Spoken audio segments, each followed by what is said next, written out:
வணக்கம். என் பேர் பட்டுக்குமார், ஆரம்பநேரி.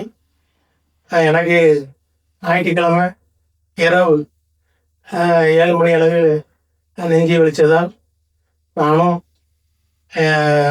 என் மனைவி என் பொண்ணும் கூட என்னையும் கூப்பிட்டு பக்கத்தில் இருக்கிற ஆஸ்பத்திரி திருச்செந்தூர் பிஜி ஆஸ்பத்திரியில் அட்மிஷன் போட்டாங்க.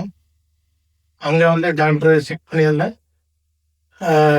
ஏசிசியில் ப்ராப்ளம் இருக்குது.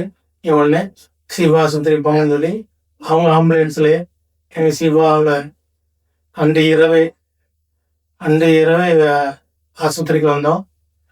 வந்ததில் அந்த நேரத்தில் டொட்டி டாக்டர் சரணியாக இருந்தாங்க. நல்லா அந்த நேரத்தில் நல்லா ஃபஸ்ட் எய்டும் பார்த்துட்டாங்க. மறுநாள் கிரிஸ் தீபக் டாக்டர் வந்து ஆஞ்சியோ டெஸ்ட்டு எடுத்து பார்த்துட்டு நரம்பில் ரத்த குழாய்கள் அடைப்பு இருக்குது, அந்த 2 இடத்துல அடைப்பு இருக்குது, ஒரு இடத்துல பலூனாக இருக்குது, பலூன் வீங்கி இருக்குது. ஒரு நரம்பு அடைப்பை சரி பண்ணாலும் அந்த வீக்கத்தை வந்து சரி பண்ண முடியாது. அதனால் ஆஞ்சியோ இதை பைபாஸ் சர்ஜரி தான் பண்ணணும் சொல்லிட்டாங்க.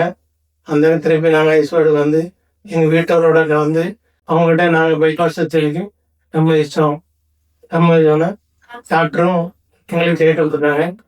சனிக்கிழமை டாக்டர் ஜோப் சார் மதுரையிலேருந்து வந்தாங்க. வந்து எங்களுக்கு நல்ல கடவுள் மாதிரி வந்து அந்த பைபாஸ் சர்ஜரி நல்லபடியாக முடித்தாங்க. முடிச்சு இன்னைக்கு வரையும் நல்ல நலமாக இருக்கிறேன்.